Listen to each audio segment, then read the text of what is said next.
Hello and welcome. This is your astrology and tarot horoscope for October 2024, and we will focus on your Aries and Libra placements. So, if you have Aries or Libra placements, either your rising sign, your sun, your moon, your Venus, your Mercury, your Mars, any of that in Aries, this is the reading for you. So, we'll start off by talking about the astrology of the month and how it will apply to those placements. And then we will do a tarot reading to help us shape how we might work with the energy. If you're new to this channel, I am so glad you're here. My name is Lisa Merrifield. I'm with Trails Edge Astrology. And on this channel, my goal is really to give grounded, practical advice to busy people so that you can make the best decisions possible given the cosmic energy. All right. If anything I say here resonates, I would greatly appreciate it if you would give me a like. That helps me know you're out there. It helps the algorithm find me. And yeah, just lets me know you're there. I appreciate it. If you want to hear more from me, I do these kinds of readings every month, along with other content that I produce throughout the month. Um, Give me a subscribe, and I will show up for you when you're ready. All right, let's dive in and talk about the month ahead.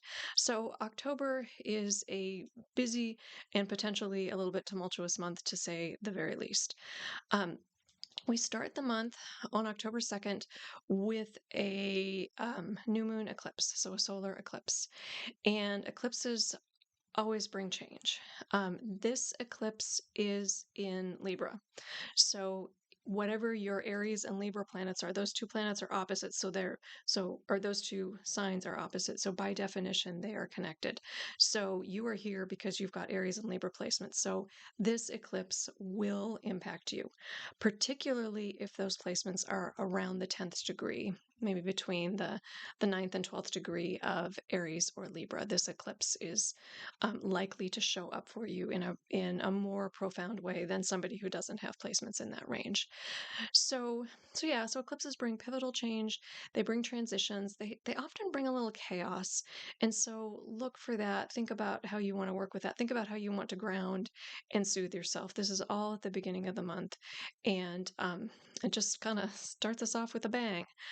Um, Related to this eclipse, we have Mercury will have just met the sun in the sky. So it's called a Mercury cazimi. So some kind of aha moments or information coming together is likely to be part of this eclipse scenario. We also have what's called a grand water trine happening between Saturn, Mars, and Venus.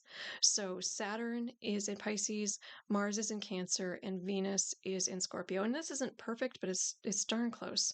And trines like this, grand trines like this, is the potential for really smooth flowing energy. It's kind of like a completed circuit. So the energy just really buzzes between the planets. So we have this cardinal eclipse, this Aries and Libra eclipse, or the eclipse will be in Libra, but along that Aries Libra axis. And then we have this grand water trine that is connected because Venus rules this eclipse. Um, so so it'll be interesting to see, eclipse energy brings change, forces change actually, but then we have this really dynamic, um, emotional, because it's all water related. These are water related signs. This energy that's coming up for us and will maybe give us the ability to really act on some of what's showing up for us. So in water, uh, and with the eclipses in Libra, we're really likely to see something about relationships come up for us during this time, or emotional connections with other people. Something about that energy is likely to be pointed. So Venus is bringing the connection, Saturn is bringing the maturity and the structure and the refinement, and then Mars is bringing our ability to take action. So all that is around this aha moment, this light bulb energy, this eclipse, like showing up in the sky. And so, that said, an eclipse in Libra, because Libra is a cardinal sign, does have the impact, the potential to impact us in a really profound way and to get us moving in a different direction. But this trine is watery. And so it's not probably going to be outwardly aggressive. It's just going to give us some emotional stability and support as we go forward and as we deal with whatever comes up for us during this eclipse. Um, Although I will say Mars in Cancer can be passive aggressive. So there might be some passive aggressive energy that comes through. But on the whole, I think this is really an opportunity to have some internal support for whatever changes are happening.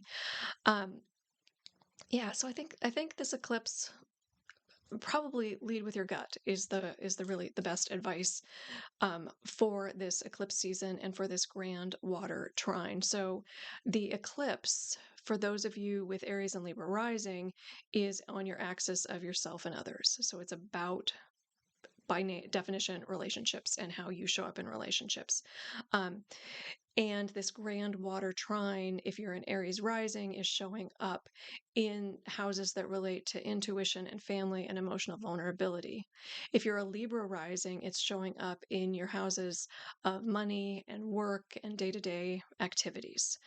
So, or if you have placements in Aries or Libra, those are the places that this energy is going to ground for you or going to land for you in your chart. Um, so that's the beginning of the month. So that it has the potential to be intense, although there is this support with this grand trine. Then through the rest of the month, starting I believe on the 13th, through the rest of the month, we have Mercury, Venus, and then the Sun, which will all enter, are either in or will enter Scorpio in October. And they are going to begin to have kind of some tense conversations with both Pluto and Uranus, who are also having a little bit of a of a conversation at the moment. So the mid to end of month has the potential to bring up some tensions, some creative tensions, I hope, but some tensions nonetheless. Um, this is energy that needs to be resolved. And again, it's Venus, which is relationships, um, Mercury, which is our thoughts, ideas, beliefs, the way we communicate, and the Sun, which is how we enact our will in the world, how we, how we show up, what our ego looks like, are all being impacted. So, if you are an Aries or Libra rising or have placements in Aries or Libra, um, this energy is all happening um, along your axis of money and resources, literally relationships, contracts, values. So that is um, the Venus Uranus opposition. Then we add Pluto in there, which might bring up some of that public-private kind of thing, the work-life balance issues. So yeah, let me just glance at my notes. Yeah, along the Aries Libra risings, this will show up in your axis of money, resources, can be literal relationships or relationship contracts, or so either your mortgage or the agreement you have with your partner about your mortgage, something along those lines, or your values. So that's for Aries and Libra rising. If you're listening because you have placements in Aries and Libra, you those placements will be potentially strained this month. So you'll have to look at what your rising sign is to know exactly where that shows up for you. But know that any Pluto contact between Mercury, Venus, and the Sun is likely to ask you to look under the surface and explore how to be more true to yourself. The Uranus contact between that opposition that will be between Venus, Mercury, and the Sun will likely ask you to break up the status quo or places where you're stagnant, things that aren't working, structures that aren't working. It will push through and ask you to release or it may just release those for you. It's not always Uranus contract contacts like this are not always pretty. So I encourage you to lean in and think about how you want to work with the energy. On the 17th, we have a full moon in Libra, and I don't think that's going to help calm down this energy at all. It's full moons are typically times when we show up and we show ourselves, we shine, and certainly use it like that. This full moon is square Mars in Cancer. So, we talked about Mars in Cancer being part of that grand trine, that grand water trine. Um, but when it's squaring the full moon and has lost the benefit of the connections to Saturn and Venus to some degree, um, I think that we have the potential to show up in a passive aggressive way, potentially, that we might show up not as our best selves. So, so around the middle of the month, and honestly, like through the end of the month, um, think before you look, before you leap. Think about how you want to show up. Is something more passive aggressive or more indirect than it could be to move something forward in the most positive light. Um, yeah, and for you with Aries and Libra rising, it's relating to your work-life balance is how that square to with Mars and Cancer is probably showing up for you. Um, so yeah, so an intense month, lots of energy. I hope this helps gives you some ideas. Again, the beginning of the month, we've got that eclipse. Eclipses bring change, but we've got that grand water trine that I think will give us some ability to work with that energy and some kind of like stability in any changes that show up. And then the mid-month through the end of the month, we have those oppositions and squares to Pluto and Uranus from Mercury, Venus, and the Sun, and that is tense. And then that full moon on the 17th, tense, or the potential for tension. So yeah, think about how you want to work with it most productively, and um, and take care of yourselves. Like self care is important. Like working on your relationships, very very important this month. Um, some relationships may need to be broken down, but some may not. Some may be strengthened by this. So lean in where it is appropriate. And certainly remember, if any of this resonates with you, if you would give me a like or a subscribe, I would sure appreciate it. That helps me know you're out there. It helps the algorithm know you're out there. And so that helps. Now let's move on and pull some cards. So we're going to pull from the Tarot of Mystical Moments. And then I'm going to pull from the Season of Witch, the Witch Maban Oracle, because we are in that part of the season. Maban is the autumn equinox, which happened on September 21st this year. So I'm going to pause, pull my cards, and then I will be right back. All right, I am back. Um, so, so I pulled five tarot cards for you today, and the first one. So we're going to look at generally like what needs to be released, and then how do you nurture yourself in this tarot reading, given that we have all of this tumultuous energy through the month. So, the first card I drew is about what core beliefs are you ready to release, and you got the Seven of Pentacles. And the Seven of Pentacles is a decision card. So the Seven of Pentacles is like the fruits of your labor are starting to come through. You've put your energy into lots of different things, and the fruits are starting to ripen. And the catch with the Seven of Pentacles is knowing which fruits are really ripe and which ones aren't, and being able to discern and pick the right ones, go in the right directions. So, a core belief that you are ready to release is something about maybe about your journey into what you're building. Like, is it ripening?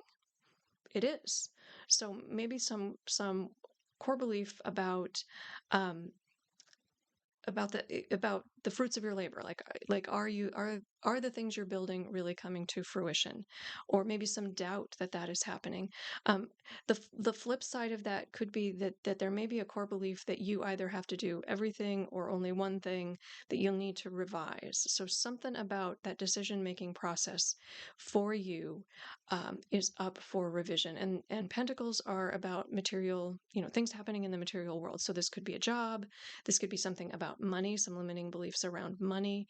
So think about your decision making process and how you are moving on in the process, and what about what kind of beliefs you have, or what stories you're telling yourself around what you're producing, and what kinds of things you have to do to go forward, that you're, what is that ruminating, what is ruminating in your head around the decisions you're making and how you move forward, and really ground into that. You're ready to release some piece of that story, some piece of that limiting belief that you have around your ability to have abundance. All right. What behaviors are you ready to release? And you got the Seven of Cups. So this is interesting. We got two sevens in this reading. And so the Seven of Cups is about wishful thinking. It's about ideas. It's about sitting back and wishing on stars. Not all of those choices are practical. Not all of those things are things you can actually do, but it's that idea of deciding what you're going to do. So there's some core belief in abundance and what you're building, and then a behavior. So there might be some wishful thinking or some daydreaming going on, or some ideas that maybe you can uh, reach for a star, or like there's something not realistic that needs to be checked. So some behavior that might not be grounded in reality, um, you're ready to release, or some dream. I hate to see anybody release a dream, and so I'm not necessarily recommending that, but some kind of like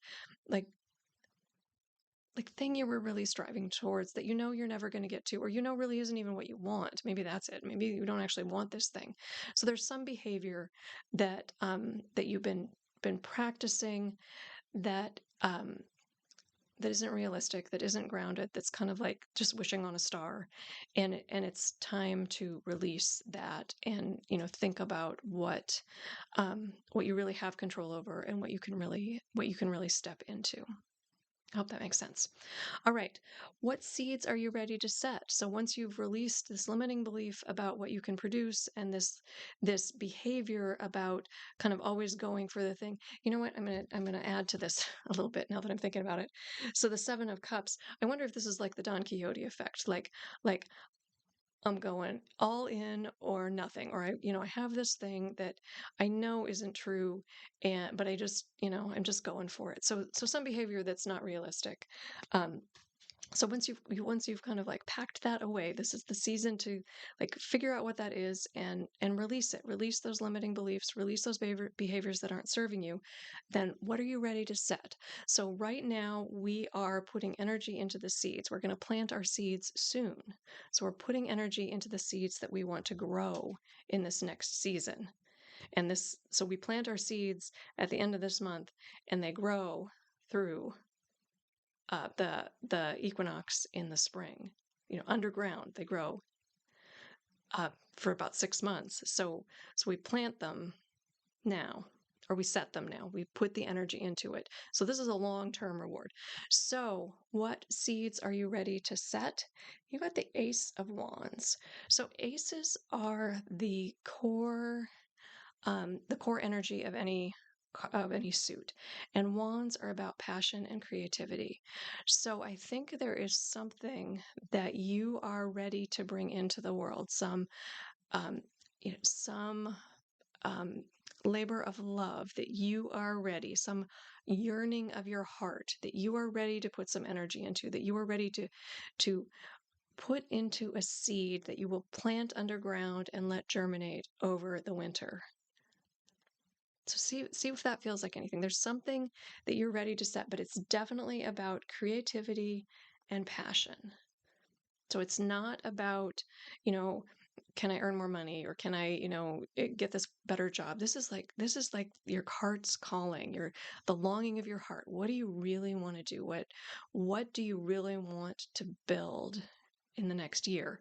Now is the time to release the stuff that's holding you back and really step into whatever that creativity and that passion looks like. So, this is an intense month.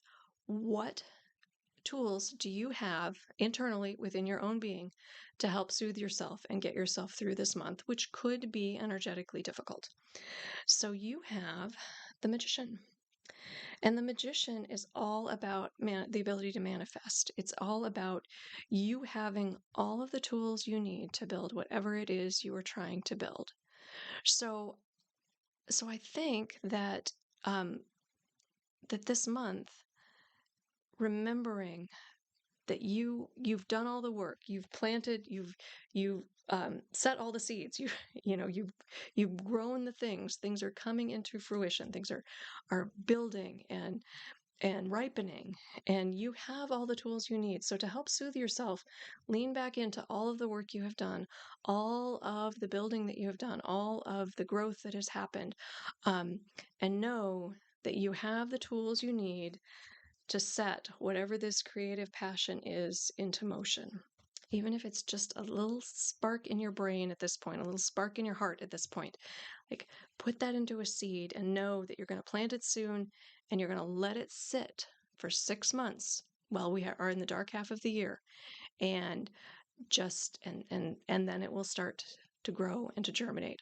All creation stories start in darkness. So start dark in the darkness underground with that seed. So you have the tools you need. Remember that you have the tools you need. You've done the work you need to do. You're ready to take whatever this next step is and looks like. All right. And finally, what external things can help give you warmth and comfort during this time? So internally, you have all the tools. So what external resources do you have available? And you have the King of Cups. And the King of Cups may be a person in your life. So it may be somebody who just is really comforting and is really emotionally available and leads with emotional intelligence. This could also be you. So there might be somebody out there who can really support you emotionally, or maybe you know how to show up and support yourself emotionally. You know what your self-care routine needs to look like. Kings are about leadership. They're about like taking the action, like leading with emotional intelligence. So I would guess there might be you might have the support system. You might have people around you who are able to hold this new vision that you have, this passion and creativity that is coming out of this eclipse and out of these oppositions and squares.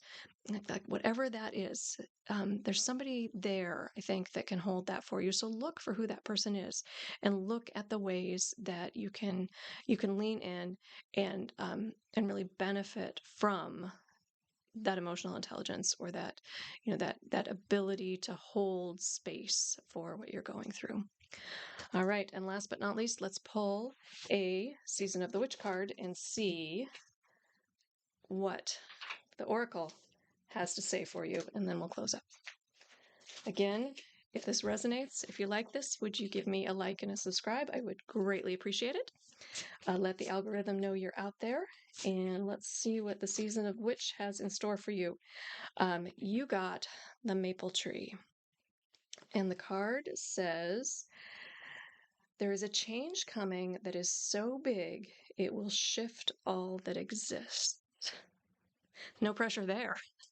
But with Aries and Libra placements and having the eclipse right there, that makes sense to me. Something is shifting inside of you, outside of you, that is really going to help you step into whatever this passion and creativity is. Set those seeds. So 'tis the season. Release what needs to go. Let come in what needs to come in. Know that we're in the dark half of the year, so we're not necessarily starting anything in the external process, but we're starting that emotional exploration. What do I need to clean out so there's space for this new vision? All right, my Aries and Libra friends, I hope this is helpful, and hope to see you next time. Bye.